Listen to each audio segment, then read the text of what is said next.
Welcome to a very, very, very special edition of Guitar Tales. We are doing our long anticipated Van Halen tribute show. If you look at all the social media pages on Guitar Tales, we've been doing a lot of posts, and Scott Guitarmist has too.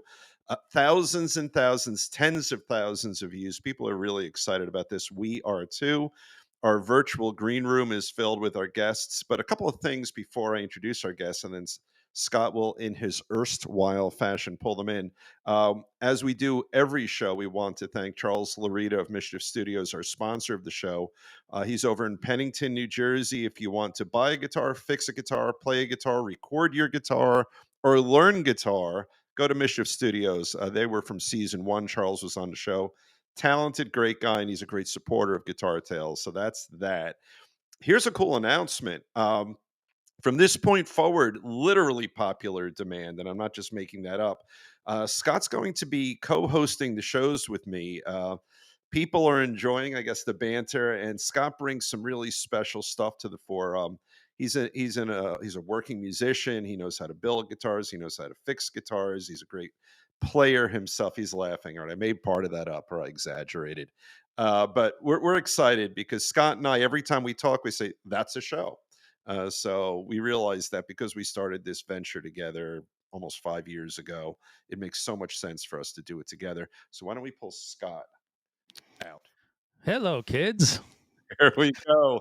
So, in no particular order, on our Van Halen show, we've really carefully picked everyone. First one I'd like to pull out of the green room and into the main virtual room here is Brad Capanjola, and I think I pronounced his name right. He'll tell you if you didn't. You Uh, did. Thumbs up. There you go. I didn't fuck it up. No, you did great. All right. Did All great. right, good.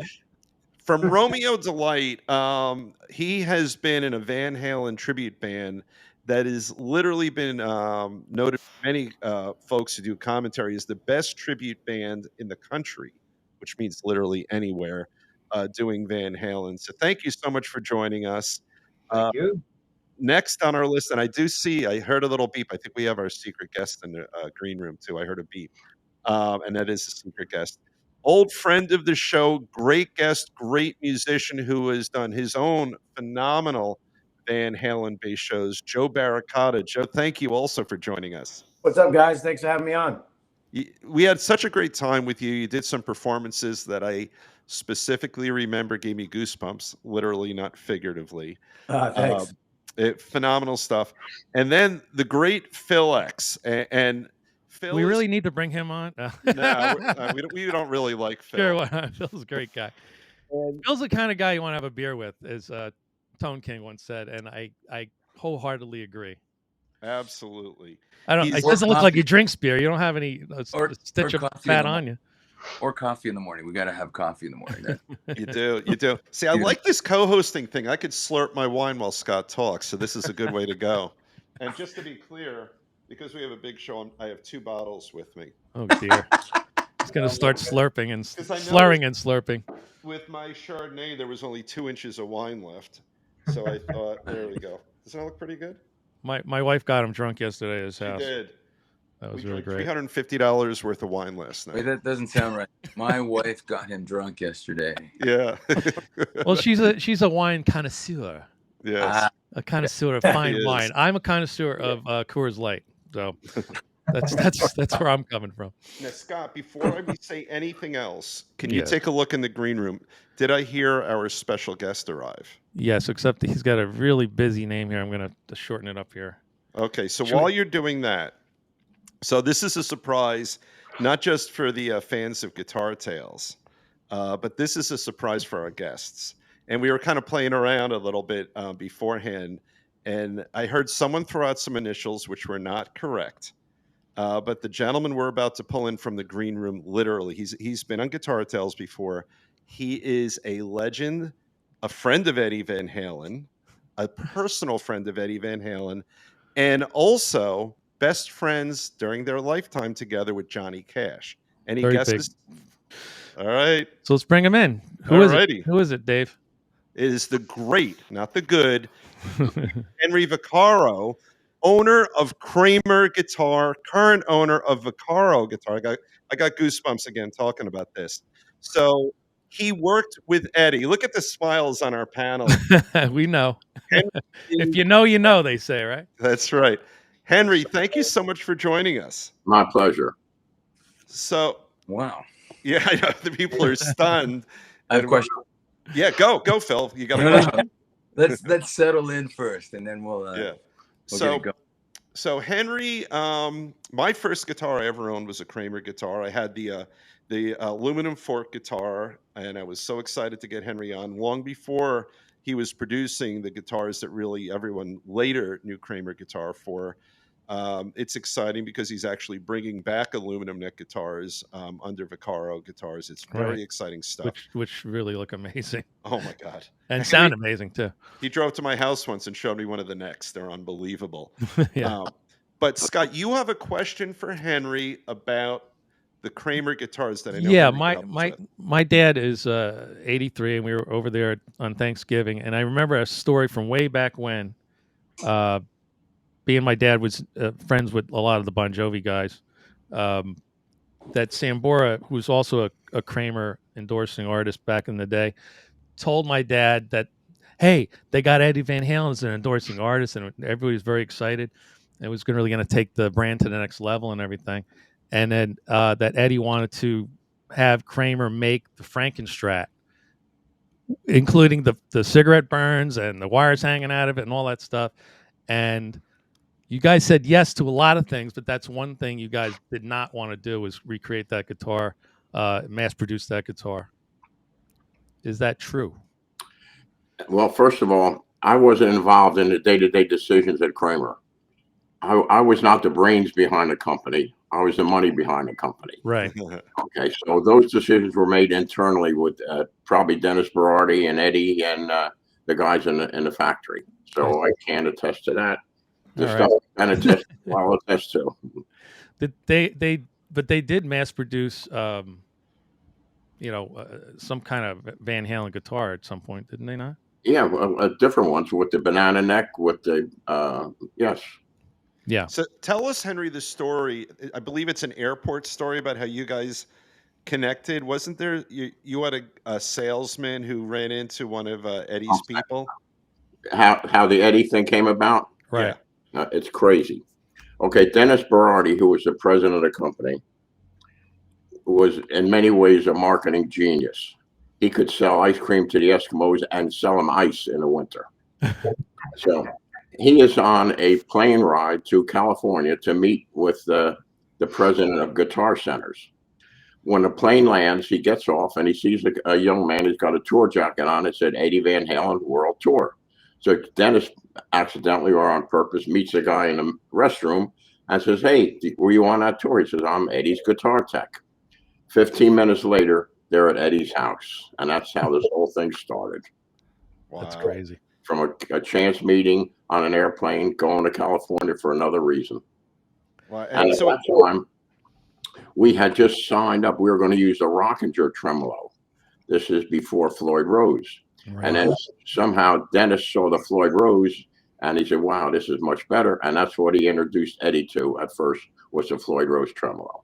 And back then we still had aluminum necks. And then Eddie felt the aluminum neck was too heavy. And gradually we went over to wood necks. But hell, that's like having Babe Ruth endorse your baseball bat, you know? Exactly. And the sales just skyrocketed. Wow. And By the then way, you're in the anyone wood on neck the business. panel, you guys can ask Henry anything you want to. Feel free. Henry, I have a question. I have Paul Unkert do all my guitar work. He refretted all my guitars. He told me there were 3 double necks made, and he does not know where they are. You know the double neck he played Secrets during the Diver Down tour was yellow. One of the necks was aluminum. Yes, that's correct. He said there were 3 made, and no one knows where they are. Like I think Eddie's son has one of them, and 2 of them are like. I can't answer that, but there were 3 made, and one was an aluminum neck, and the other was a wood neck on a double neck. That's true. That's And amazing. Eddie was quite a character. I mean, when he would come down to the factory, he probably would stay 3 or 4 days, and they would stay with Valerie in Dennis Berardi's house in Homedale. and then they would come to the factory and spend the whole day there. And crazy. I mean, then one night Eddie wanted to go gambling in Atlantic City, and I had a friend of mine, Saul Rubin, who made a connection and got a special bus to take Eddie and a whole entourage down to the casino. Eddie reaches in his pocket. He didn't have any money, so my friend Saul arranged for a line of credit for Eddie Van Halen. Well, that's the way the stuff goes. That's wild. That's amazing. So this is why we brought Henry on, because everyone on this panel, we love Eddie, and there's such beautiful background to this, in that, you know, Eddie, you know, and Henry together. And Henry, you knew Eddie even if you weren't making. He almost got involved back then. I was trying to buy the entire beachfront in Asbury Park, and I eventually put together a partnership and bought it. And Eddie loved the casino building, and at one time we were talking about some type of arrangement where he would invest in the casino building. Now, the history in the casino building is mind-boggling. In 1956, I saw my first rock concert there, Bill Haley and the Comets, and it all started in Asbury Park, New Jersey. So there was a history there. Wow, that's incredible. Crazy stuff. That's amazing. Well, Henry, we're happy. Stay here as long as you'd like. Yeah, but we love having it just adds such a beautiful layer to the show. Yeah. well, thank you.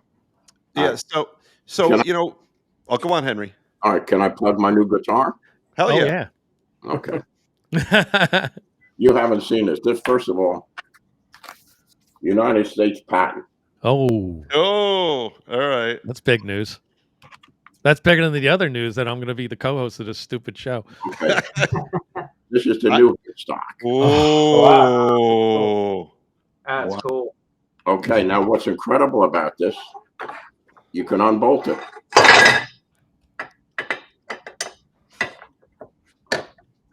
And he's doing it now. I think I know what I'm doing.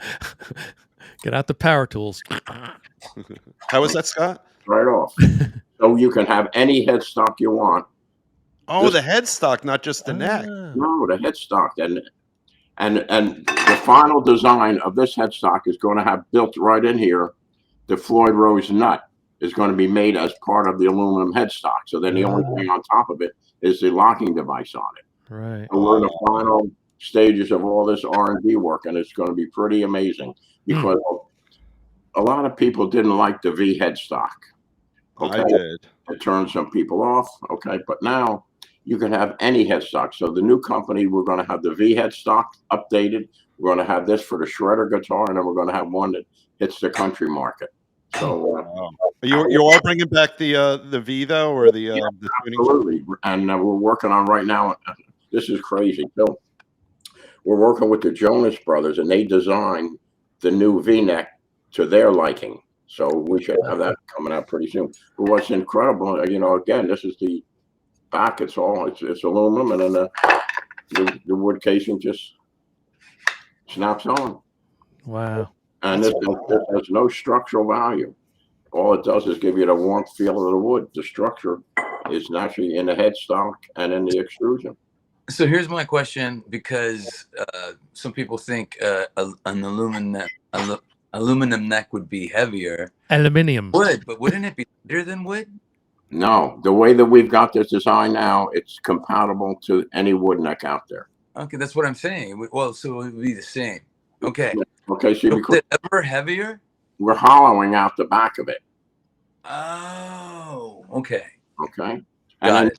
the final product, this would be 3/8 of an inch instead of a 1/2 inch. So you take that added weight off.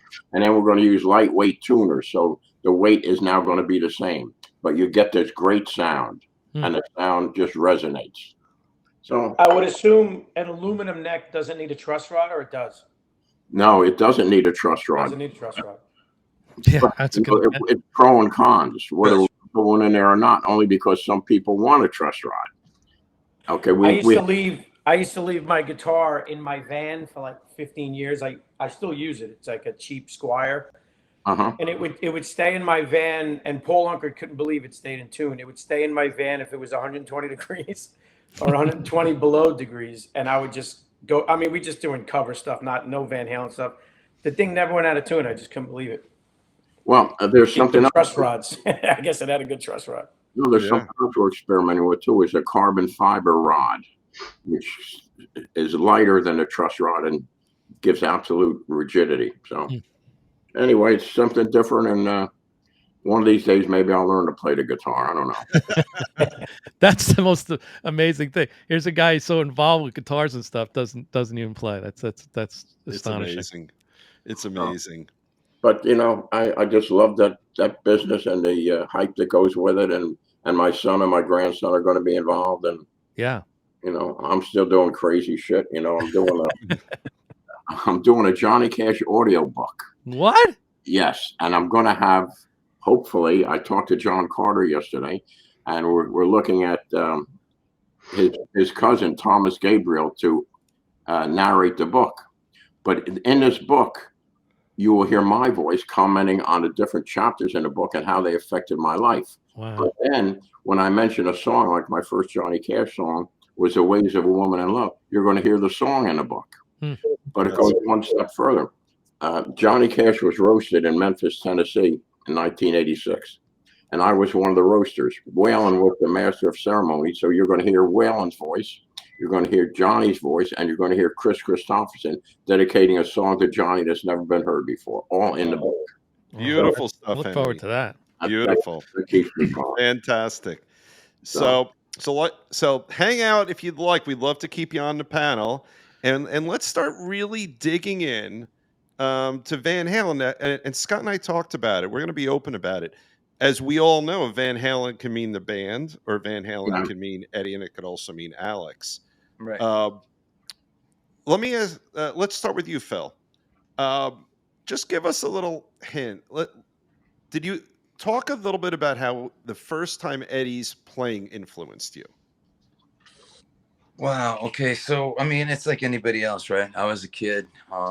And so my cousin had Van Halen 1 on cassette, and we were in his basement, and he's like, "You got to hear this," and then just bypassed, fast forwarded to Eruption, and it didn't even sound like guitar to me because I was like 13 or something, and I'm like, wait, that can't be a guitar. It sounds like it's a violin, like Paganini going crazy or something, and then. But that audio aspect of it was only a small portion because I was when I was 14, I saw the 1980 Invasion tour. Okay. Minute Children First, complete with Michael Anthony playing the big keyboard and a missile for When the Cradle Will Rock, and T-shirts going around the audience saying, "Have you seen Junior's grades?" I mean, I can't remember what I had for breakfast yesterday, but I remember this like it was like, an hour ago. Yeah. It was like, not only did you see, okay, I'm going to speak for me. Not only did I see the most incredible, you witnessed this incredible guitar playing, but it wasn't like the guy was up there and just playing and doing his thing. His thing was sprinting across the stage and up PA stacks, and while doing this incredible guitar assault. Yeah. Ears. And to me, that's such a high bar that no one will ever touch. It was to take it past Ed. It was 4 superheroes flying around the stage, saving the world, and it'll never be anything but that to me. And then to continue, I saw the Diver Down tour. The Fair Warning tour, and then the Diver Down tour, and then 1984. I saw them all at Maple Leaf Gardens when I was a kid, and it's like nothing will ever come close. That band was so on fire, and so rock and roll, and leagues above anything else I'd seen. Like, I mean, I even saw Cheap Trick back then. I saw Black Sabbath. I saw Iron Maiden, and Bruce Dickinson is a hell of a frontman as well and can sing anything live. But man, what Dave did and what the band did as a whole, it was just untouchable. And then guitar-wise, being a guitar player and a young aspiring guitar player, what I got from Ed the most is what really helped me as an individual was don't take his licks and play his licks, but take his licks and what they inspire, and create your own licks and be more inventive and come up with stuff that nobody else is doing. And that's what took me, his rhythm was one of those things that he was so locked with the drums. Him and Alex played together for so long, just them, that they were so locked. Made me think, I really got to work on my time. No matter who's on drums, I just got to lock in with the drummer. And Absolutely. that never happened. Wait a minute. No, to be completely honest, because my drummer sped up and slowed down an awful lot too, and he was my first drummer. And then I remember, who made me work on my time was a producer. His name was Arnold Laney, who had a band up in Canada called Frozen Good, and he saw me play at the Gasworks, where I saw Tallis pre Billy Sheehan playing in DLR. And then I was playing there one night, and he came and freaked out, and he said, I got a session up for you on Friday. And I went in, and I just started playing, and he goes, whoa, what are you doing? Can you even hear the drums? I'm like, yeah, man, I hear the drums. I'm good. Like, no, you play so on top of the beat, I can't record you today. So here's a metronome. Go work with this for a week, and we'll try again next week. And that's exactly that. Well, I was 19, maybe, Wow. And you find yourself when you're playing guitar that when you're playing, like, I'm gonna say, when people say they like the way I play Eddie Van Halen, it's because the fire and his recklessness became a part of me when I was learning all this stuff. At such a young, and not from YouTube. It was way before YouTube. I had to fast forward and rewind the cassette. That was when they had the Victrolas, right? The what? The Victrolas with like the big horn coming out in a 78 turntable. It's an old man joke, Phil. I'm 60 I got this that week. tattoo here. That was yours? Come on. I wish I had one of those.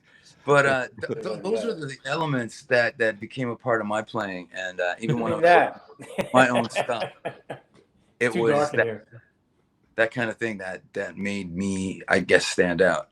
And but once I got my timing together, I started doing sessions all the time. But the cool thing for me was learning by ear, learning Van Halen by ear. And then I just had a 3-piece, so I would play Eddie's parts and sing Dave's parts at the same time. Wow. And it was just one of those things where people would just walk in and go, oh, this guy's just Van Halen. And then that's when I had to, I got to stop. My brother and I ruined, I don't know, countless VCR tapes, and DVD players. My poor parents had to keep going to Crazy Eddie and buying new ones. Oh my God.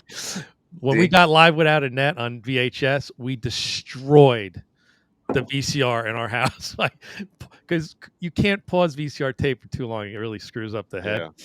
Yeah. And we just tried to figure out what the hell was going on. It is true. Yeah, it was so different back then to try to learn. It was, and not having the visual, Yeah, not having the visual was a big part of developing your ears. Yeah. So a lot of the guys that I grew up with, we all had good ears, and we all learned how to do stuff. And if you learned something wrong, the guy next door learned it right, and you're like, how'd you do that? Yeah. You, and man, that's how we did it. That was our gang. I showed David over the weekend that my cheat version of The End of Eruption. Right. Kind of, sort of. I wasn't kind of. I can't demonstrate it now, but yeah. I was just doing it with 2 notes and an open string instead of playing the 12th fret back and forth, right? And I played it like that for years, and nobody knew the better. And then I saw the video. I'm like, oh shit, I learned it wrong. Yeah. Well, it's funny when you have all these the tapes, the demo tapes, and outtakes and isolated guitar. Right. And then I had to put up a video of me playing On Fire to like a backing track a couple years ago when I was in Nashville, because I was like, I listened to the isolated track and I was like, holy shit, 40 years of wrong. Yeah. Because some of the nuances and the little musical innuendos aren't there when you got the band bashing and Dave screaming and all that stuff. So all that stuff comes to light when you listen to an isolated guitar track. It's pretty amazing. Well, what happened to your SG? Is that still alive? Oh yeah, it got fixed. It got there it is. It got wrecked in January of last year, and then it got fixed by a friend. Yes, Greg Platzer. He got his mitts on it, and he made it better than ever. He does this thing to fixing headstocks where they sound better than they did before. So I'm pretty happy. So Yeah. that you threw the guitar off stage in your little rock and roll bit, and it hit the Well, floor or something. I think that's rock and roll, right? Yeah, well, it is. But it kind of sucks. See, an aluminum guitar neck probably wouldn't break. That's right. Plug. You're probably right there. But my tech, Sammy, I mean, his record was awesome. There's like 25 catches, 1 fumble. Yeah, that's not bad. That isn't bad. Those are good odds. It's like, you know what, dude, don't worry about it. It's my fault. I'm like throwing in the dark sometimes and hoping he catches it. So that's mine. That's on me. How many people have you killed? On me. Like have you not killed 25 but killed the 26th person? My lawyers don't answer questions like that. so David, I'm going to have to sign off. Okay. All right, Henry. Nice meeting you, Henry. Nice meeting you. Everyone, it's Vaccaro Guitars, the great Henry Vaccaro, and owner of Kramer Guitar, which really on some level is what brought us all here today. Henry, thank you so much. You were everything we hoped you would be. Okay. Thank you. Take care, pal. Thanks. And there he goes. I didn't know we had limited time. Oh, no. Yeah. I guess he's got stuff going on. So for Brad, it looks like Brad was just like I was watching your body language. So you probably have so much to say about about learning, figuring out what Eddie's doing, right? Yeah. And I'm going to guess that where Eddie's still with us and on this panel, he would say there is not a right way to do it, but everyone with the exception of me on this panel has to sort of figure out how they want to do it. And I was watching your body language, Brian. I could see like the gears turning in your head. What did you go through when you first put yourself in the position where you would really be judged by how well you were reproducing what Eddie did? It's very hard, man. I mean, it's not easy because he played everything in a way that worked for him, right? I mean, when you really listen to how he plays, it's not how anybody plays, That's why, like, you get all these people that try to play like Eddie, and it doesn't sound quite right. Like, you play the same notes and everything, so you just try to get it as close as possible, because there were some things he played that were just like, holy shit, how the hell am I going to do that? But you just try to get it as close as possible. But yeah, a lot of things were very difficult. That little lick in I'm the One in the intro, that was ridiculously impossible for a little bit. But that little lick in there, that was pretty difficult to do.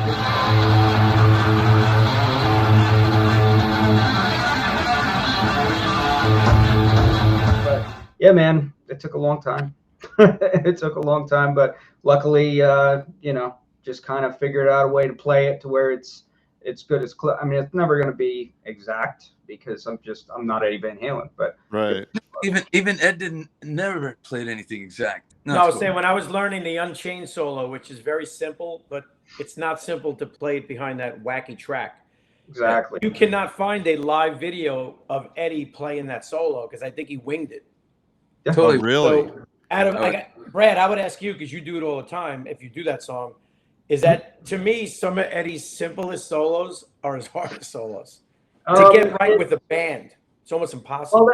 Well, yeah, I mean, you get it to where it works good with that band. You know what I mean? In other words, to like who you're playing with, So you just try to lock into who you're playing with. You try to make sure that you're at a certain point to, before the change comes in. And then, like, you make it work. I mean, but it's interesting because, like you said, listening to like Van Halen, sometimes with some of the solo spots, it sounds like everything's falling down the stairs, but you grab everything right before you got to make that change. It's like a very kind of like live Cream kind of thing. You know what I mean? And that's, so it's like I kind of go in with, you really got to listen. You really got to listen very hard when you're playing that. But yeah, sometimes on the record it was an edit. Oh yeah. Oh yeah, like the jump solo is totally edited. There's definitely an edit in that. The jump might be a couple, but there's definitely an edit in the Mean Street solo when his hand's here and then all of a sudden, what? no, and you know that was an edit. You know what's Yeah. wild about the Mean Street solo? If you listen to it with headphones, his Marshall is not even distorted. It's almost No. like just a cranked Marshall, Yeah. and it's all his fingers. It's amazing. Like if you solo that track, it doesn't sound like what we probably all play through. No, that's what my It was problem. very clean. My problem with a lot of covers is that they use so much gain, and he didn't have that much gain back then. No. No, just it's had- like so much gain, and it's like, but the gain is forgiving, so you can be sloppy, and that's why people like it, I think. But I think you got to go back to thinking Ed didn't have that much gain, so he had to play the way he was playing to hear what he was hearing in his head. So it was way more legato, way more pull-offs, way more hammer-ons. And the reason that I picked everything, like I have to pick the solo to On Fire, even though he doesn't pick every note. I have to, because I don't have his left-hand strength. His hammer-ons sounds like he's picking sometimes. Like, dude. But I mean that with all respect. Fuck you with all respect, right? In every note, his legato, his hammer-ons were so strong. It's just for me, and because I picked everything, because I learned to play bouzouki and picked everything on a bouzouki too. So to me, it just sounded right. And then I found out later that no, you're playing it wrong. He doesn't pick every note. I'm like, I don't care. This is how I do it because. Yeah. I mean, that's the thing. You just kind of develop your own way to make it sound good. You know what I mean? To make it sound right. Getting back to that edit thing, though, you mentioned like there were edits and things. So This Is Love solo is all over the place. That has to be an edit because it just, when you play it, it doesn't make any sense. I've covered that. It's a pain in the ass. You're right. It does jump around. Crazy. That one kind of stressed me out, to tell you the truth. Speaking of that song, have you guys seen that video? You ever see the video they did for that? No. It's a sort of a homemade looking video, right? It's really old. It's hilarious. It has nothing to do with the song. Yeah, nothing to do with song. Well, and it's the like thing David is, Lee Roth humping a dinosaur through the whole video. Right. Like literally, pretty much. And the crazy thing, Joe, you do a lot. You do Billy Joel and things like that, right? Van Halen has great songwriting for so many of their songs, but when you're covering Van Halen, it's not the song. It's Eddie. And I think you're so much more you guys could tell me because I don't know, but I would think that when you cover almost anyone, maybe Rush would be another example, some of the more technical bands, but when you're covering Van Halen, it is so much more than the spirit of the song. Right. You were in, and by the way, Phil, for Phil X, Scott and I both saw on there was some chatter on some Facebook page or Instagram or something about everyone's a little concerned about Satch, what he's about to be doing with Sammy, and someone writes in, you should have Phil X instead. You were on the short list, Phil, for sure. Getting a lot of messages and stuff, but you know what? I think for me, like, I hated this. There was a couple of guys that put up videos of because they were bagging on Joe because he didn't do the Main Street thing. Maybe he was prepared. Maybe he wasn't ready for it. Maybe he shouldn't have even done it. But you don't bag on a legend like that. I know. Like, hey man, and he's getting tagged and stuff in these comments. Well, people love to hate on the internet. I love Satriani. You got these guys. Satriani. Yeah, there were these people that like posted like themselves playing it after he didn't play it so great, and it's just like, but you had like 5,000 hours with that.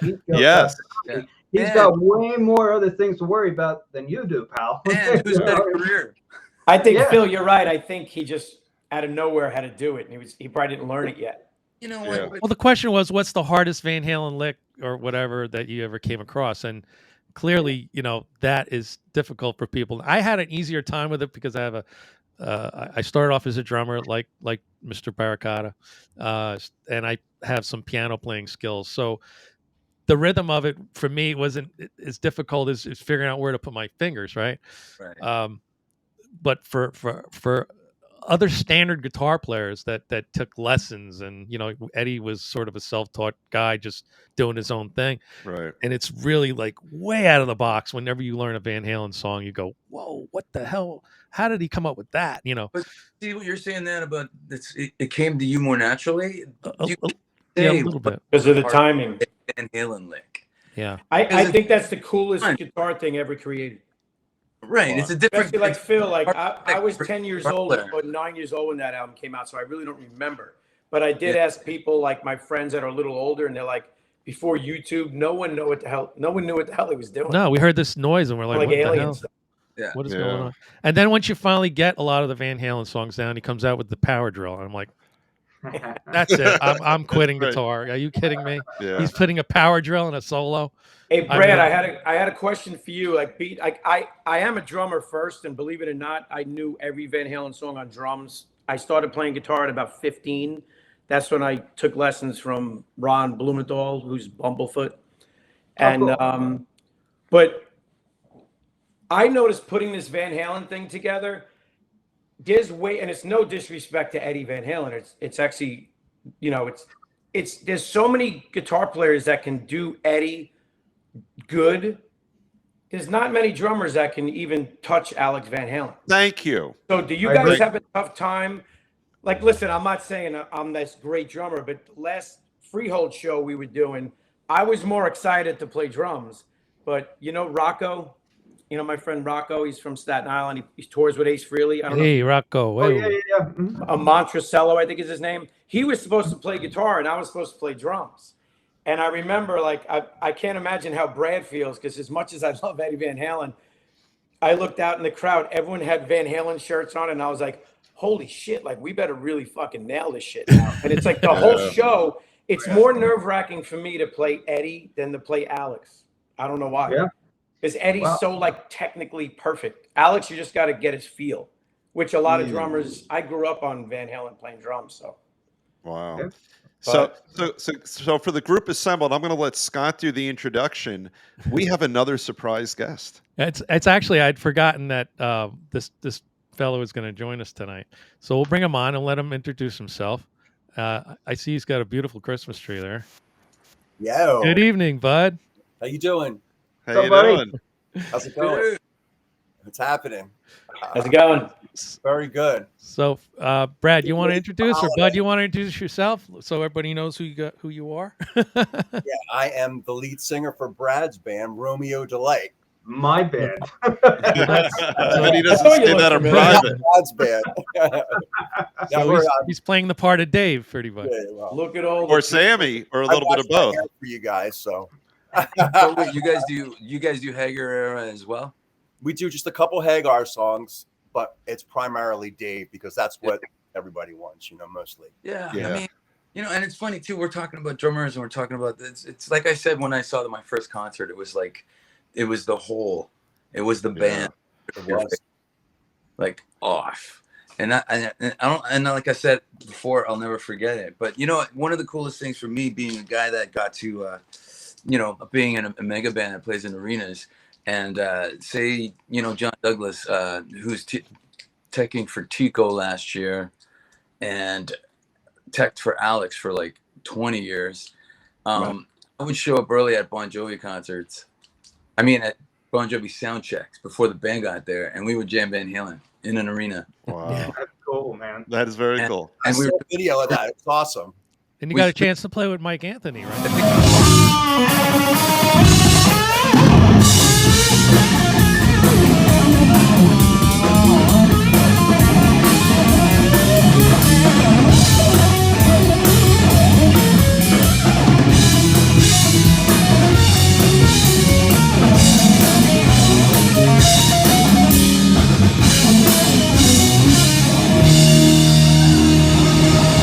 The video was on fire. But then one night we played Light Up the Sky, and it was so good. We did our last show at Bridgestone Arena in Nashville last year at the end of April, And I was like, I'm talking to the sound guy. I go, hey man, can you record this like multi-track on Pro Tools? And he goes, yeah, no problem. And then I talked to the Tony Bon Jovi, who's like our visual guy. I go, hey, can you get your cameras on this? And he's like, fuck yeah. So, and then so we did that. We did Light Up the Sky, the last thing. We did 2 takes actually, and they just ran it, and they ran the cameras. And the funny thing about the session is nothing. But the cameras are like, hey, man, can you just throw that on a thumb drive and give it to me? And he's like, it's 500 gig. I'm like, for the visual? Fuck, dude, come on. Get down a little bit. But anyways, he ended up mailing me a big drive. But the whole funny thing about that song is again, I was just, when I listened to it, and we got Jeff Scott Soto to sing it, and we have talked to Michael Anthony about playing bass and singing backgrounds, but we just haven't been able to get to that point. But he's down, and that's good enough for me. It'll just delay when it comes out. But the whole funny thing is, when I listen to it, I'm just really, really, really proud that I nailed so many Eddie nuances in one go. Yeah. Because it's hard to oh man, I got the intro. Oh, that verse sucks. I got the thing. So with that's a good point, Phil. I mean, Eddie, aside from being a virtuoso as a soloist and come up with these ingenious ideas and noises, making this guitar make noises that nobody knew a guitar could make, he's a phenomenal rhythm player. Oh yeah. I mean, and like he just throwing down these rhythm tracks, and they even have their own unique spin. Like On the One is kind of tricky, as Brad pointed out. That swing, man. It's still a rhythm guitar part. Yeah. Brad, do you guys do Hang 'em High? Do Hang 'em High, right, bud? Sure. Yeah. Because I know a lot of guitar players have trouble with that riff. No, that one. That intro actually kind of got a little bit easy for some reason, and I was like, all right, I don't know why, but I'll take it. That's fine. That's like an I'm the One kind of riff. Things in there. Yeah. So I got that track from top to bottom. When you listen to Isolated, it's like I get goosebumps. Like it's unreal. I'm the One. No, well that one originally, but when I listened to Hang 'em High a few weeks ago, goosebumps. Oh yeah, man. I don't know. I don't know how true it is, but they said Eddie did I'm the One in 1 take, which is just completely insane. I don't think that's true. Or like on many interviews. I think it was 4 takes with 100 takes. I said, it was Scott, I took for the last 4 days, all I've listened to is Van Halen, and I actually sent Scott a video, because we talk all the time about Eruption on this show, and I listened to it in the right frame of mind, and I sent Scott a video of the hairs sticking up on my arm. I'm like, why is he sending me a picture of his hairy ass arm? And then when I played the audio, you could literally see the hair standing up on his arm. It was really crazy. Yeah, but it was. But I have a comment. If your music can make your hair, someone's hair stand up on the arm, literally, it did. I mean, it was emotional. It was straight up emotional. It is emotional. But after to this day, that Eruption still sounds as fresh as if it just came out. It's ridiculous. Well, I think everybody here can definitely remember at the exact point, the exact time they first heard it. Yeah, and they can definitely feel those feelings that are associated with it. Without a doubt. And then multiply it by 100 or 1,000 because we've lost Eddie, and there's this emotional component. So while Eddie was alive, you would still get the goosebumps, but now there's like an emotional piece to it because he's our hero. So I want to ask everybody the same question, and I want everybody to throw in. When I listen to the demos of all these songs that never got released, I felt like a kid listening to a new Van Halen record. Ooh. Yeah. And I was like, but the thing was, there were so many familiar parts. Like you'd be listening to She's a Woman, and it busts into the breakdown of Mean Street. Or there's another fast tempo song, and Dave goes, "We'll take a whiskey to a party tonight," and I'm like, "What the?" It's like, took me to a whole other place, and go. Somebody add to that. I spent a whole summer listening to those demos. When I got my one buddy made me a copy, And I was like you said, it was like brand new Van Halen album. I couldn't believe it. I was freaking out. Like you said, all the little different nuances and the pieces that came together. It sounded great and it sounded fresh, even though it wasn't super produced, but it sounded just so killer, just the way it was, you know? It sounded hungry. Yeah, exactly.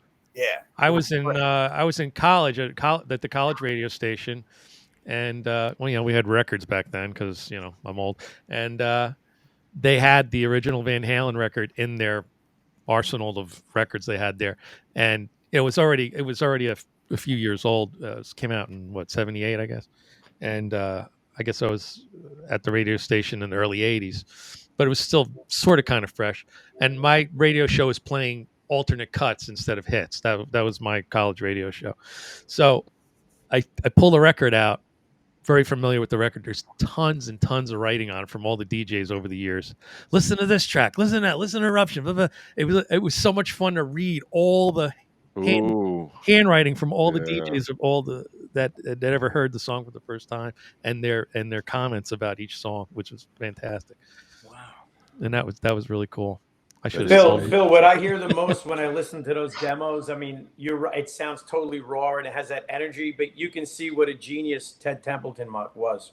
Yeah, totally. To hone in Roth with melodies and make them songs. You know, it makes you realize how important a producer was to that band. First record, and you're like, holy shit! But they had it together. Like Big Bird could produce this record. Yeah. But then you listen to the Gene Simmons demos. And that was a miss. So yeah, Templeman and Don Landy, man, they got their hands on that and they made it. Yeah, they honed it in. Thank God. Just for not everyone who watches this show will know as much about Van Halen.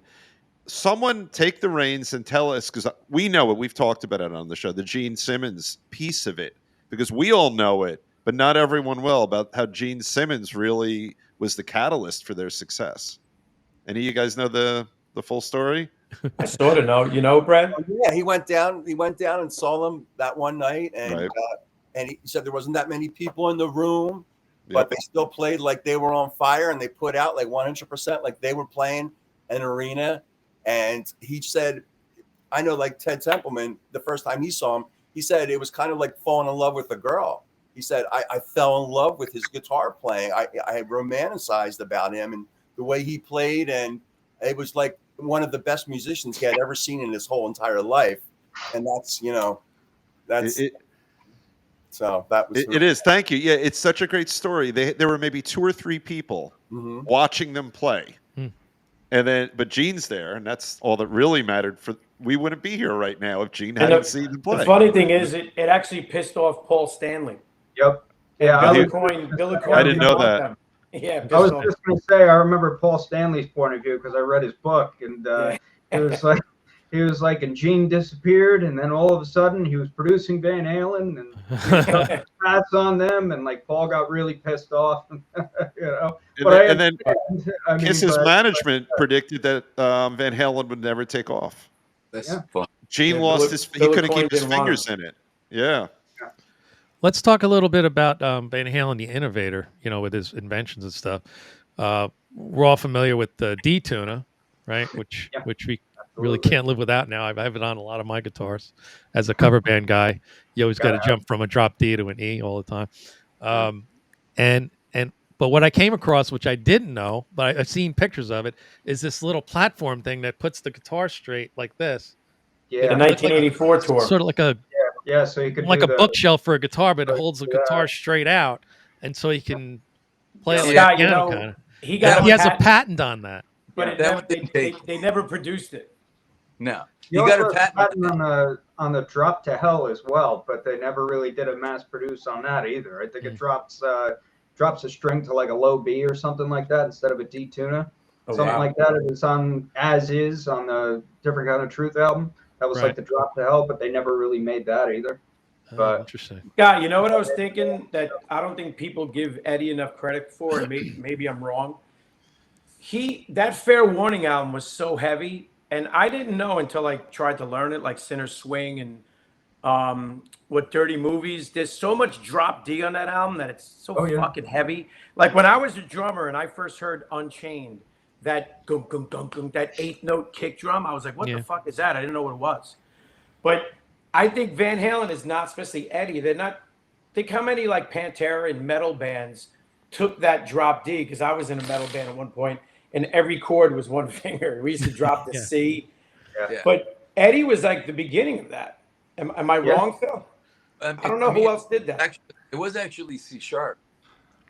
So because it was drop D and a semitone. But just the concept of being in drop tuning. No, I think there was some before that. I think Cinnamon Girl by Neil Young as a low. But I mean, Eddie's the one that brought it into like metal and made like people want to start doing like those chunky riffs. Whoa, Van Halen ain't metal, man. Come on. you mentioned On Fire is pretty goddamn heavy metal. That's a whole show, because they were always worried about that, right? You know what's funny? The first album is very heavy metal. You got Atomic Punk, you got On Fire, they're real heavy. The first album is, besides Fair in a One, world of disco, it sounded album. really heavy. I can tell you that. You know, What's that? do a little dance, make a little, and they go, dance. You know, it's like heavy stuff. They played that in Drop C. But the drop, but in Unchained, it's what's really cool about that is he's actually hitting the chords not as heavy, but then really pounding on that low E string. Yeah, so actually, hard that it actually goes out of tune a little bit. It actually goes a little sharp because he's hitting it so hard. And he realizes it and backs off. I love little details like that. That's the stuff that makes me go, holy fucking shit. Because and then they keep it. You know, how many bands would go, wait, right, dude. Do it over. It's no good. Yeah. Well, Brad, do you guys play So This Is Love? Yes. Next time you listen to that song, listen to the snare drum. Alex starts hitting it at different points of the snare drum, where the way they record now, they take one pop. So it's going down, the pop, it changes. You'll never hear that again. Okay. There was a lot of stuff Van Halen. I'd love to ask Alex if he did it on purpose. I knew all the drum nuance shit. All I know is this thing was so much fun to make. There's so many holes and weird things going on here. Wow. So I will introduce. That's another surprise guest. This one was fun to make too. So you need the yellowing, Brad. You got to yellow that thing. That was my brother's contribution. I will eventually, but He told me to buy translucent yellow paint and put a little teeny bit on a rag and wipe the whole thing down, so it looks like it's. And let me tell you, changed the shit out of it. Drunk Dave was playing Scott's guitar yesterday. He was. And very drunk Dave was playing it. And it plays. Scott did such a beautiful job on that. Videotape me. Hold on, I got the video. You want to see it real quick? Yeah, let's see the video. Hold on.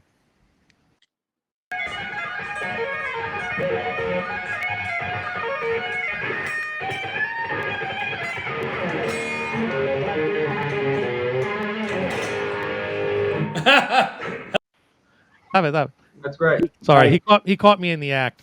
I was in the zone. I had a couple of glasses of wine in me, and I was sitting down at his house wailing away on the sounds. Really great. Anyway, sounds great, man. It was fun. Hey, Brad, I have a question for you guys that do the Romeo's Delight. When we did the Van Halen, like during the pandemic, we were all bored. So I just figured let's put a Van Halen tribute. We had like a bunch of guitar players. It was fun because I actually played drums, guitar. We had 5 guitar players, 5 drummers. But I noticed I love all the deep cuts, like Out of Love Again. You know, half the band didn't know the songs we were putting together. And now the last Van Halen show we did, we almost made it like a Diver Down album. It was a lot of like poppy shit and covers. But do you guys find when you play, if you do like, you know, DOA or I don't know, Light Up the Sky, songs that people wouldn't know? Well, what we've been doing is we've been doing shows where you showcase albums. It's the only Van Halen tribute band who actually does that.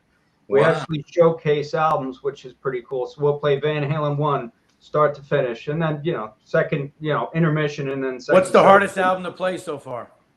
1984 was a real MFer. I got to tell you. Gone Bad and Top Jimmy, right? Top Jimmy. How you do that? Top Jimmy. I actually had the AB. I bought one of those stands that a guitar goes on. You walk up to it. So I had the AB because it's got that tuning, and then you AB so you can solo, and then you're back to. So I had to use 2 guitars for one song, and then of course, whatchamacallit? Girl Gone Bad. Girl Gone Bad. That one is just getting that timing correct, but we got it. And then House of Pain. Just that intro along, we just kind of were like, okay, let's just make sure we all land on the F sharp after the. You're making me want to listen to 1984 again, like because it sounds out of time on the album. House of Pain was in their old demos. Let's just make it, great. Tones. When you're doing, you got to change the tone if you're going from record to record, right? Because 1984 is cleaner. 1 and 2. Yeah. I kind of don't, tell you the truth. I just I have an EVH 5153, and I just dial it up to where it sounds big and chunky, and I don't know. The people seem to love it. Go. I love it. When we did when I recorded "Light Up the Sky" with at the Bon Jovi sound check before the band got there, we people when I listen to it, I go, man, that's really really close. But when I play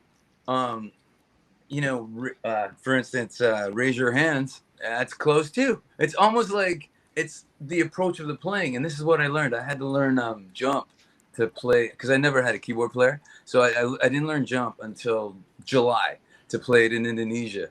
And I was listening to an isolated track, and I'm like, this got to be a cover. Because it's Ed not being Ed. Yeah. Playing a C chug with the G and the F and the G, and it's like, wait a minute, that's it's not a special part, it's not a special tone, it's not a special it could be anybody, but then the solo kicks in and it's Ed. Then it's pure Ed. Then it's pure Ed. That really confirmed to me that it's a lot about the hands. What do you guys think about him playing keyboards and stuff? Like, if you were in that band and you had this phenomenal guitar player. Now, David Lee Roth is famous for saying, "You're a guitar god. What are you doing with the piano?" If you wrote a song like Jump, I'd feel pretty good about it. I'd feel pretty good about it. I'd be like, why not? To this day, I'd love to try to learn. Right now, I have many piano players that play in my band. None of them can play right now, or they have a real trouble with it. Really? Oh, Eddie's stretch. It's like, and back to his timing. His timing is not what a piano player would do. Wow. So That's the an last show we take. did, I won't say his name. The last freehold show we did, my main keyboard guy that really pulls off Eddie shit pretty well couldn't do it. So I recruited another guy. The week of, he was like, dude, I am fucking flipping out. I feel like I have a fever. I can't believe how great of a piano player Eddie Van Halen was. I would recruit a sequencer. Well, I wanted to have it live, and it is what it is. But that's what we heard. It's a testament to how good Eddie is on the piano. The guy did everything great. So speaking of non-guitars, I for our Romeo Delight guys on the panel, but really for everyone, I did a lot of thinking on my deep dive over the last few days, and you were to ask me before I did that, who am I? Am I a Hagar guy? Am I a Roth guy? I would have said Hagar because these days kind of love Sammy. I always loved Sammy. I've seen him live. I've seen him with Van Halen. And today, Sammy's voice is 1,000 times better than Roth's voice, and he's a guitar player and all that. But when I did my deep dive, I personally reached the conclusion that Roth was a genius, a troubled, wonderful, wacky genius. And I don't know that we can give Sammy that. I love Sammy, but I don't know if people are going to say Sammy's a musical genius, an innovative genius. He had more commercial success than Roth. I think for me, Sammy's the more polished singer, right? Yeah. But sometimes polish is not good in rock and roll. I mean, so many early rock and roll artists weren't polished, and that's what made them great. Yeah. That's why I kind of I got sick of the American Idol thing. With no lack of respect for those guys. A lot of them are phenomenal singers. But if you put I don't know, pick a singer. If you put Mick Jagger on a show like that, he would be He wouldn't have made it. He would have got X'd off right away. I gotta jump on the pedestal right now and just say, as much as I am a Ned disciple and love and geek out and can't stop geeking out about his work of art, his body of work, when it was Eat 'Em and Smile or 5150, it was Eat 'Em and Smile. 100%. Yeah. I cried when I heard Sammy Hagar was joining Van Halen at 15 years old. I was like, the 3-lot box guy? I was like, fucking kill me. But I love him now, and I watch YouTube too much. When they fired Sammy, Alex Van Halen was saying he writes like a fucking 14-year-old bubblegum pop songs. But that's what was great about Roth. Roth was so... You ever see the Joe Rogan interview? Like, whenever Roth's on Rogan, it's the only time I watch for 3 hours.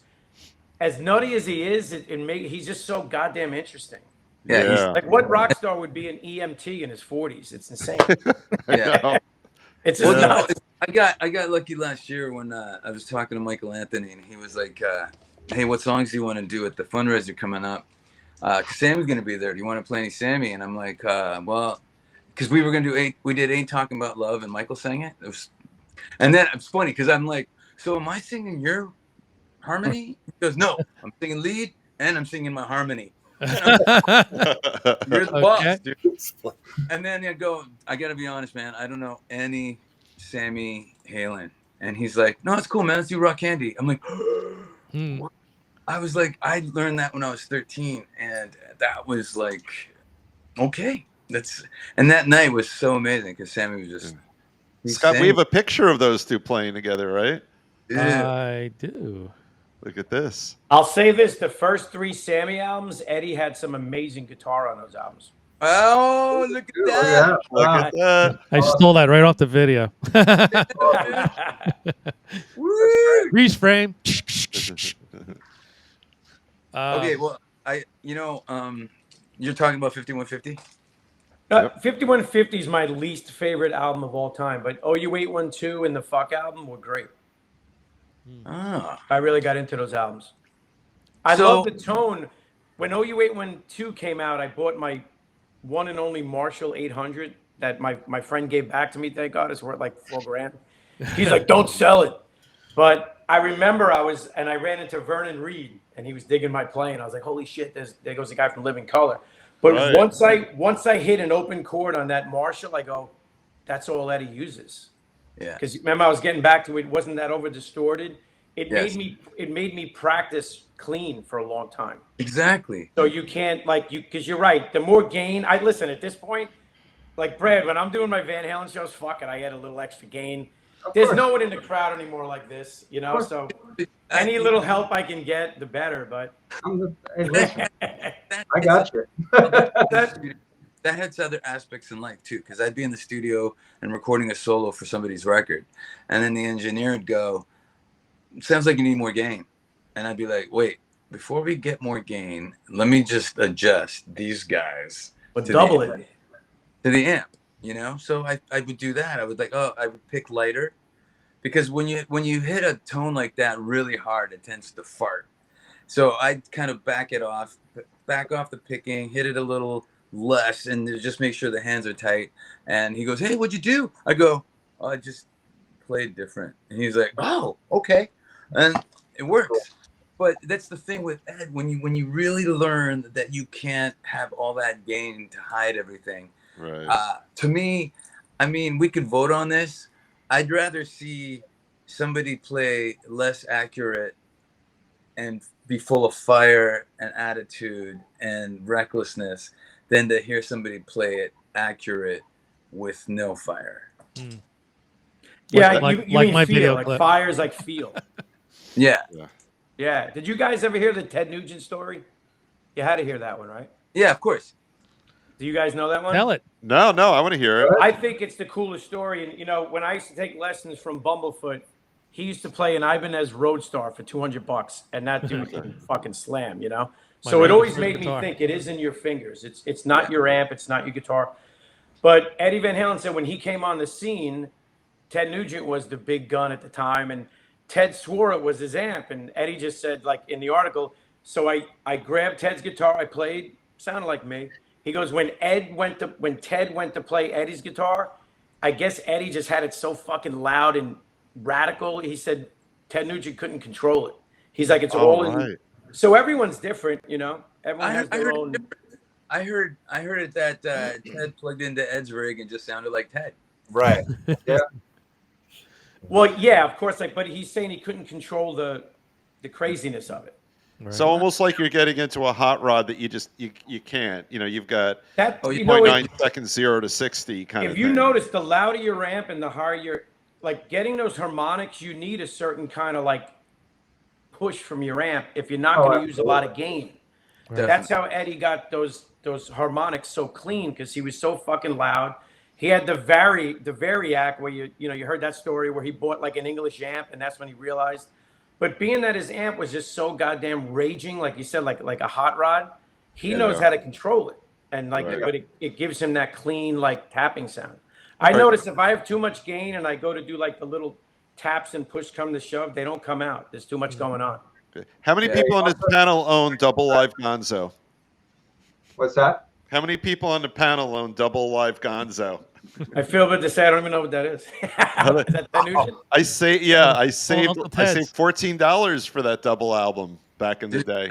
I like Ted more now than I did when I was a kid.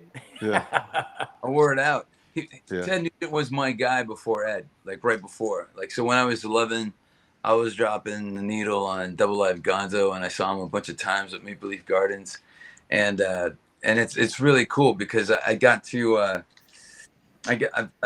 Derek St. Holmes has become a friend since the Hired Gun documentary, and he is 70 and still sings Stranglehold better than double live Gonzo when he was like 23 or 24. That's something. Some of these guys just age, not age.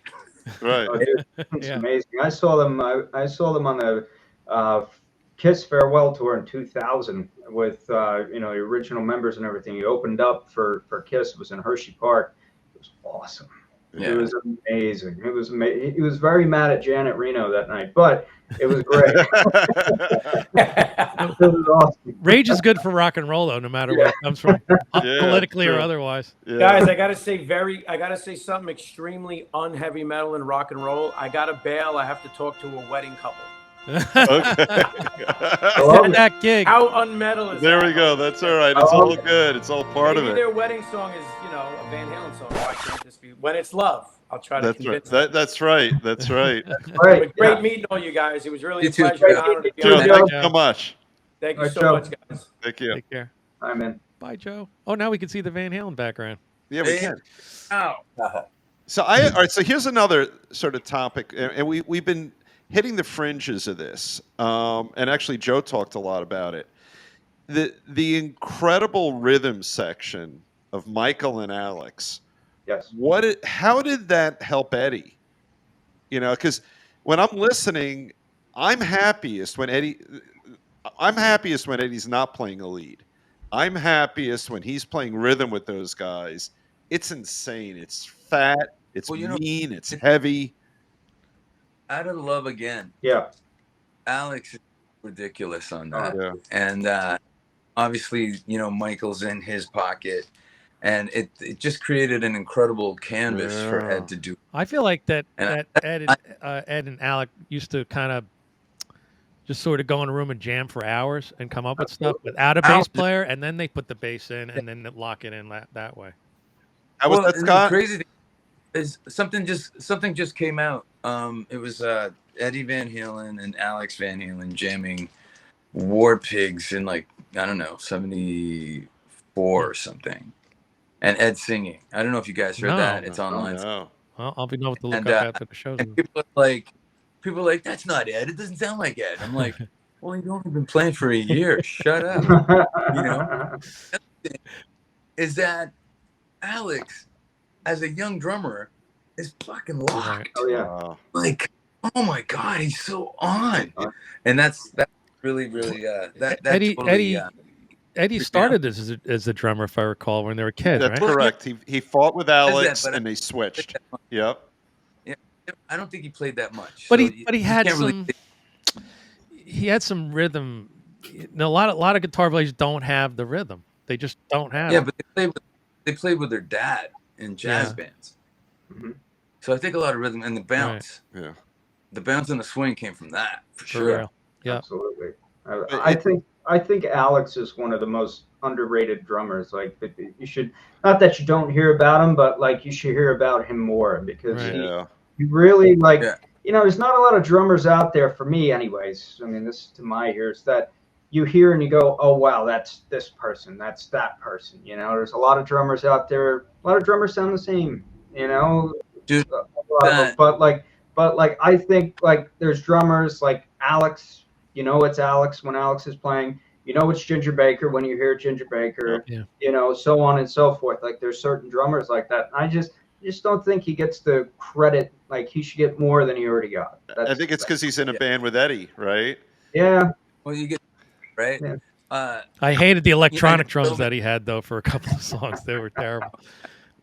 I know Joe mentioned Center Swing guitar, but Center Swing on drums is one of my favorite drum tracks. Oh yeah, for sure. Oh yeah, absolutely.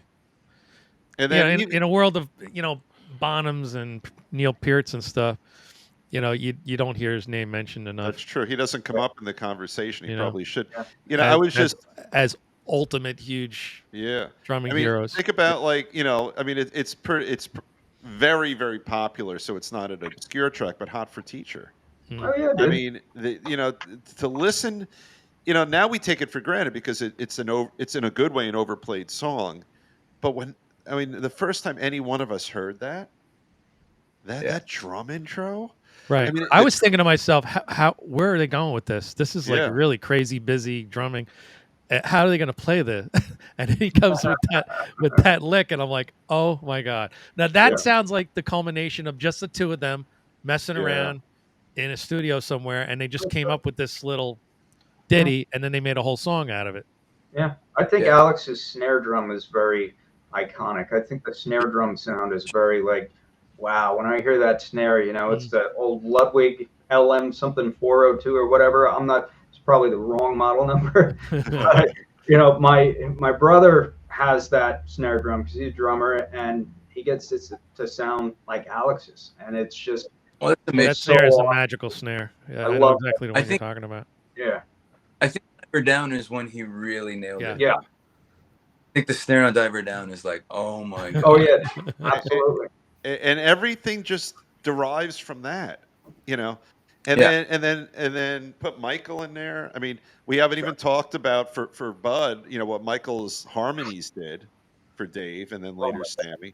It's and now you do hear Michael coming up in the conversation. You hear Michael and Alex coming up. Before Eddie died, I don't think you did, not as much.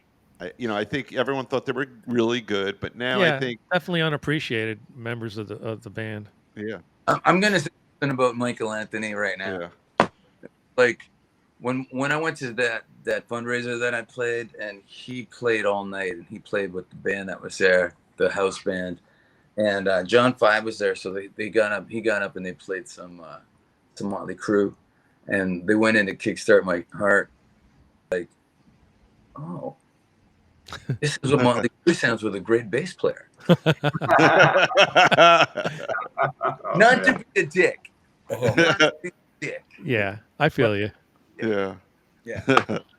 Listen, it doesn't even have to be a famous band. I could tell you that I've played with some bass players as a former drummer, and my dad being a drummer, and being around drummers like almost my whole childhood life. You get the wrong bass player, and you just it's like dragging an anchor around the stage with you all night. Yeah, all falls apart if your bass player sucks or your drummer sucks. So it all completely brutal. I can even play with a bad drummer. I can't play with a bad bass player. It sucks so bad. You can't feel it. You can't connect. Like it just doesn't glue the whole thing together. And then the flip side of it is, I guess, really what we're saying, when you have an amazing bass player like Michael, a rising tide lifts all ships kind of thing. And and then you put him with Alex. Holy shit! You know, like, and that was my renewed appreciation. I thought I was listening for the past 4 or 5 days to listen to Eddie, and I turned out that's not what happened. Oh, yeah. I already knew what Got to the full expect picture. with Eddie, and I started my ears took me somewhere else, and That's the thing that makes those, Van Halen so special. You know what I yeah, mean? I mean, it's yes, giant part of it is Eddie, of course, but it's not all Eddie. Like, no, I think the thing that makes Van Halen so special is that you do have Alex, you do have Mike, of course you have Eddie, you know, you have Dave or you have Sammy, and it's just, you know, and the whole Davey Sam thing, like they were two different bands. You know, yeah, that's the way that I look at that.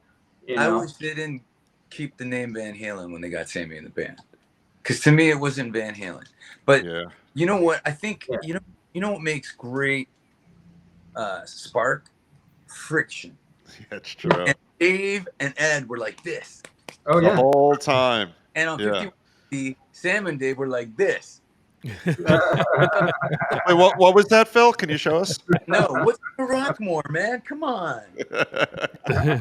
You know, it's just obvious to me. Like those guys were just, you know, man, I'm getting all the chicks tonight. Yeah, I got fucking new licks. Fuck you.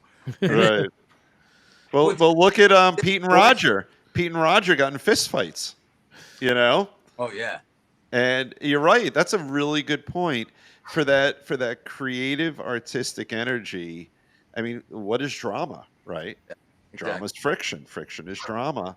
Yeah. You're right. And there is. That's Sammy. You can't write a good love song unless you broke up with somebody. That's right. Yeah, or got broken up with. Right. Imagine if every relationship was harmonious and beautiful. We wouldn't get we wouldn't have any angry love songs. No. Not a one. No. Yeah, you got to have that edge in there. You got to just. Yeah. It's the only way you get the fire and the spark. You know. Yeah, for real. So when's Romeo Delight coming to LA? We're looking. I'm not sure. This is West Coast cats, East Coast cats. I mean, yeah, we're East Coast. We're East Coast right now. Hopefully, come out there. you guys do a lot of shows though. My God, your roster's loaded. Yeah, we're so all lucky. buddy. It's all buddy. I mean, he's a booking maniac. I don't know how he does it, man. And the shows he gets are like amazing. Wow. You got to keep connecting with people, and you know, just share the love of Van Halen. Once you get into the theater, like make sure you ooze it all over the crowd, and they know. Yeah. You know what?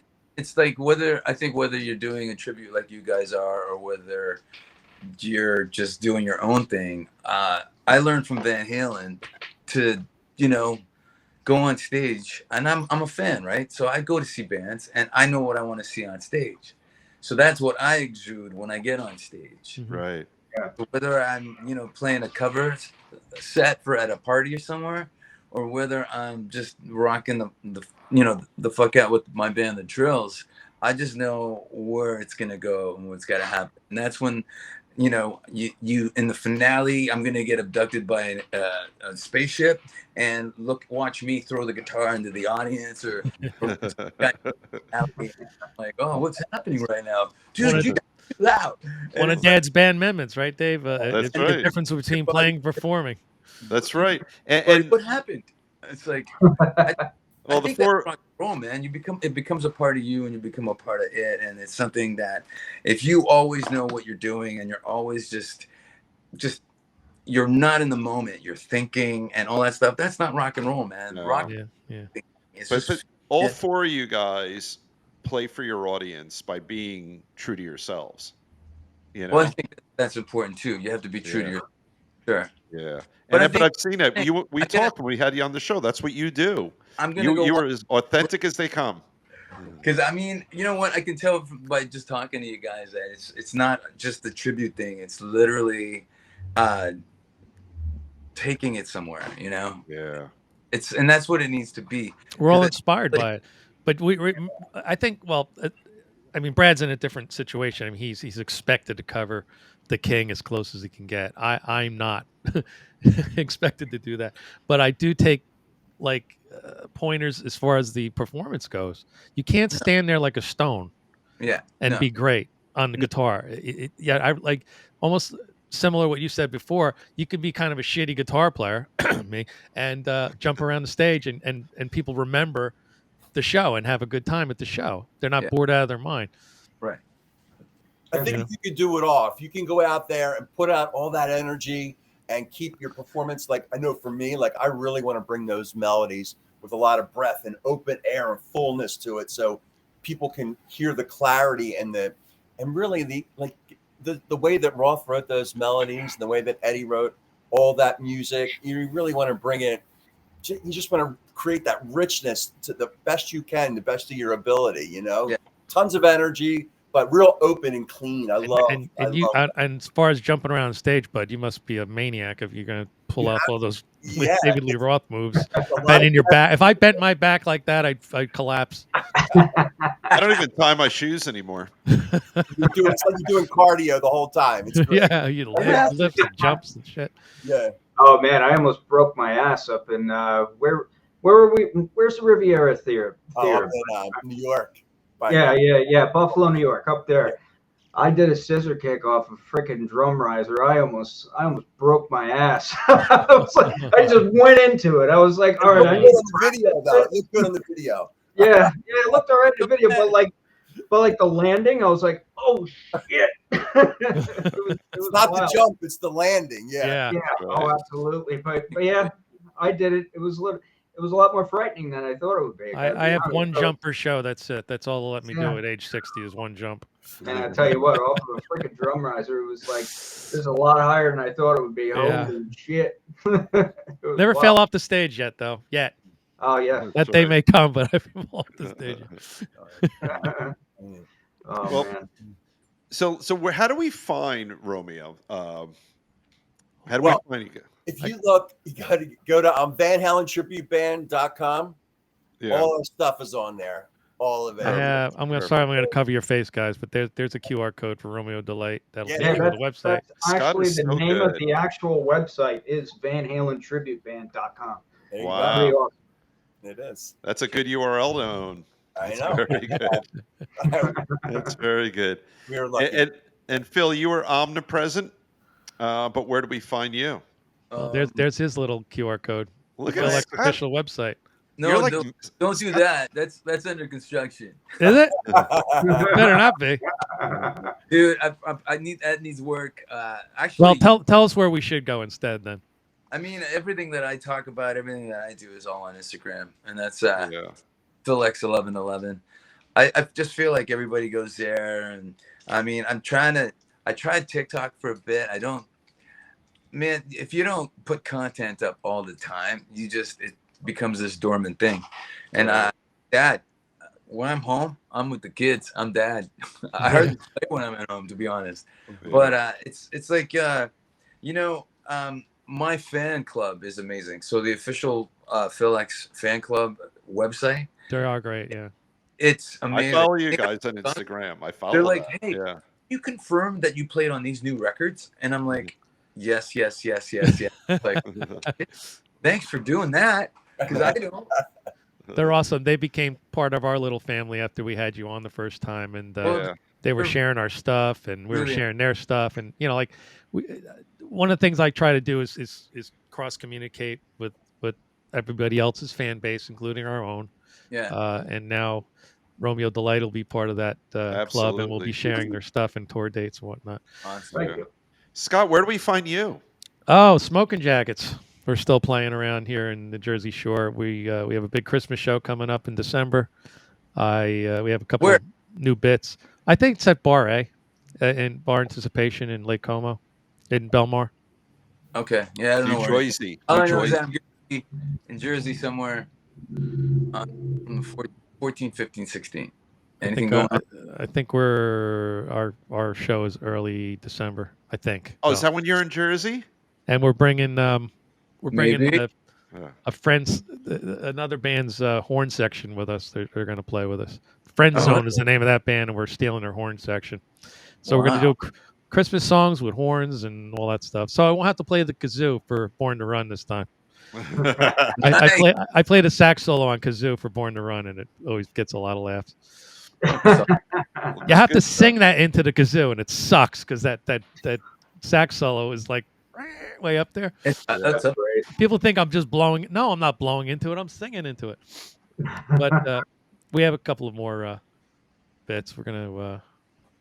I got a megaphone for a song. We're gonna do something with a megaphone. Just get that tone, just for shits and giggles and fun. That's what. It's just a fun band. The drummer has little signs that he holds up, like the Roadrunner, but I'm with stupid, or put your hands together, or sing. They're it, wonderful. I've seen Scott's band 100 times. They're fantastic. So yeah, we're a lot of fun to watch. Everything he knows, he got from me. Man, you guys are amazing. You guys are a lot of fun. Thank you, Brad. You're welcome, Scott. Oh yeah, Brad, we opened up for the band you were with at the time over there in Asbury Park that time. It was fun, man. Your band is fun. You guys do all wacky things. There's signs. You guys are like having people, the confetti cannon. Yeah, that makes an appearance every once in a while. Monday Night Raw without all the violence. It's great. So I got to say, this was absolutely fantastic, everyone. It was literally what Scott and I have been wanting and hoping for. Oh no, that's rock and roll. You hurt yourself, dude. I slashed my thumb. I like literally the day before Thanksgiving. Oh, that's your left hand too. No, yeah, I know, right? So I can hold a pick. I had to do a session like the next day. Oof. And I was like, how much thumb picking something? And so, anyways, but this is how it works in my house, right? Yeah. So I'm about to peel some potatoes, right? Oh no!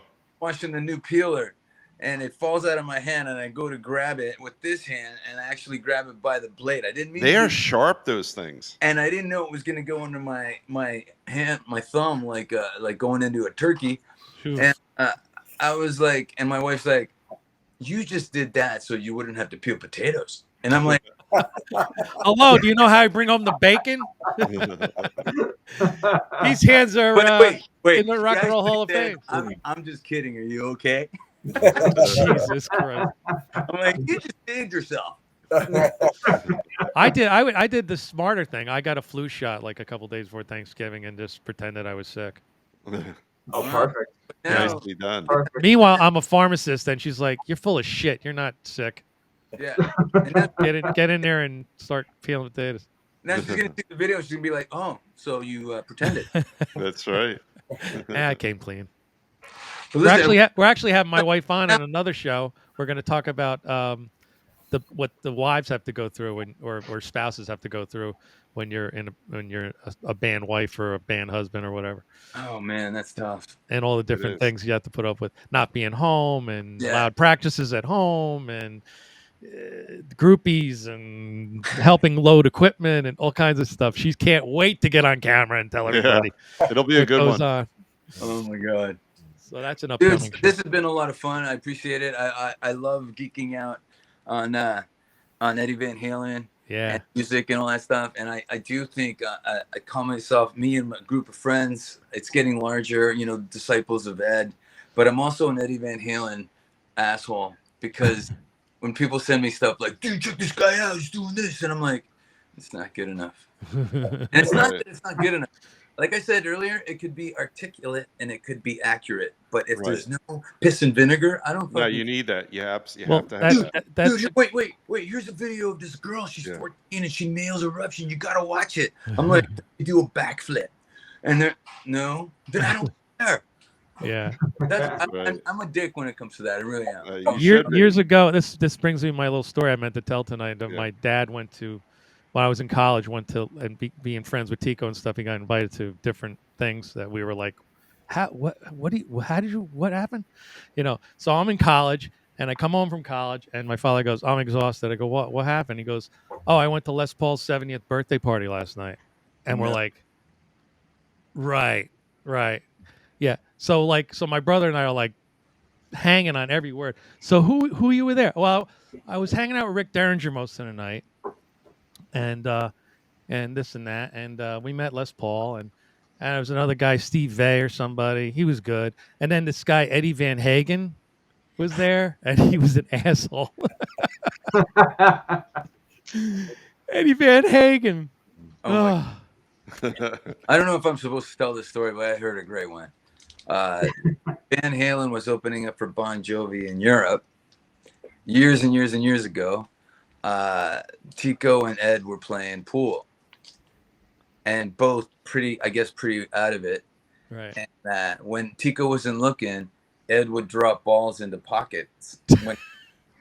Oh my God. With his hand, he just scoop it in there, right?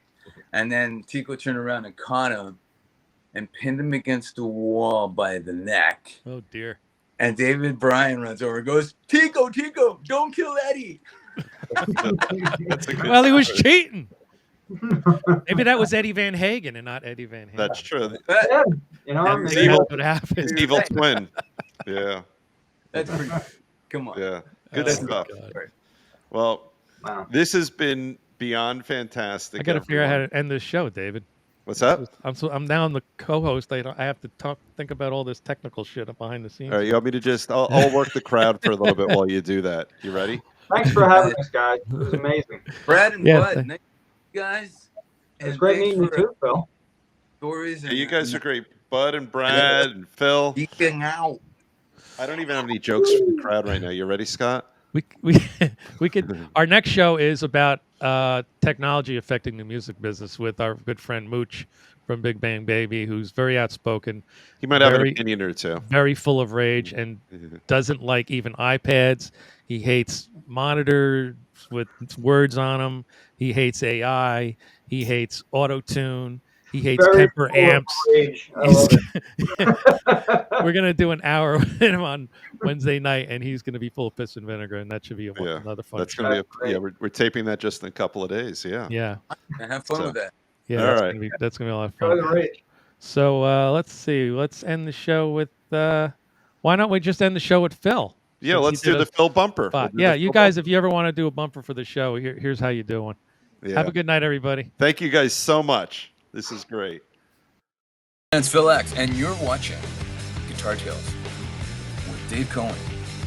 And Guitar Tales, Guitar Tales. Like, what else do you need, right? Guitar. We're geeks, nerds, gear, inspirations, positive vibes. Look out.